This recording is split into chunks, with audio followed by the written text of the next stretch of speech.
আজকে দেখো কত গোপু সোনাদের সঙ্গে দেখা হলো, আর ওদের দেখে না মনটা পুরো একদম ভালো হয়ে গেল। তার মধ্যে নাচ গান খাওয়া দাওয়া প্রত্যেকে আমরা খুব মজা করেছি। আর এর মাঝখানে দেখো কার সাথে দেখা হয়ে গেল। তোমরা কারা কারা চেনো অবশ্যই কমেন্টে জানাবে। হ্যালো ফ্রেন্ডস, কেমন আছো তোমরা সকলে? আশা করি খুব ভালো আছো। আর আমি তো আজকে খুব ভালো আছি। আজকে আমি এসেছি হরিবাসরে, যেখানে কত গোপু সোনার দর্শন পেলাম দেখো। আর দেখে না চোখটা একদম জুড়িয়ে গেল। আর আমার সাথে দর্শন করে তোমরাও একবার কমেন্টে রাধে রাধে বলে যেও। তারপর প্রণাম সেরে নিয়ে আমরা এখানে এসেছি খাওয়ার জন্য লাইন দিতে। এখন ঘড়িতে প্রায় 2টো মতো বাজে, কিন্তু আজকে খুব একটা বেশি ভিড় নেই।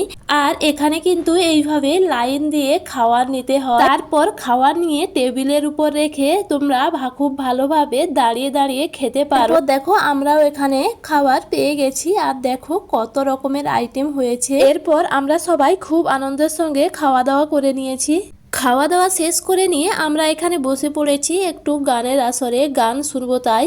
আর দেখো কে এসেছে আজকে এখানে, তোমরা নিশ্চয়ই চিনতে পেরেছো। আমি ফোনে ওনার অনেক ভিডিও দেখেছি, আজকে সামনাসামনি দেখা হয়ে খুব ভালো লাগলো।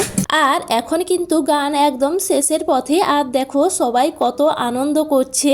পুরো বছরটাই তো ঘরের মধ্যে বিভিন্ন কাজ করতে করতে সময় কেটে যায়। বছরে এই 1-2 দিন আমরা এই হরিবাসরে এসে প্রচুর আনন্দ করি।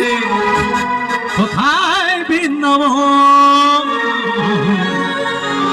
শ্যামকুঞ্জ রাধাকুঞ্জ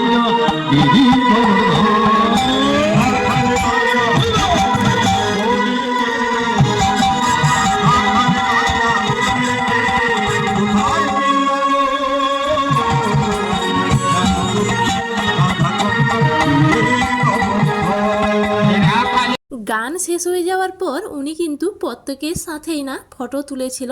আর এর মাঝখানে আমিও একটু ভিডিও করে নিলাম। ওনাকে যে সামনে থেকে দেখতে পাবো এটা কোনোদিনও আশা করিনি। উনি চলে যাওয়ার পরও কিন্তু এখানে আরো কিছুক্ষণ নাচ গান হচ্ছিল।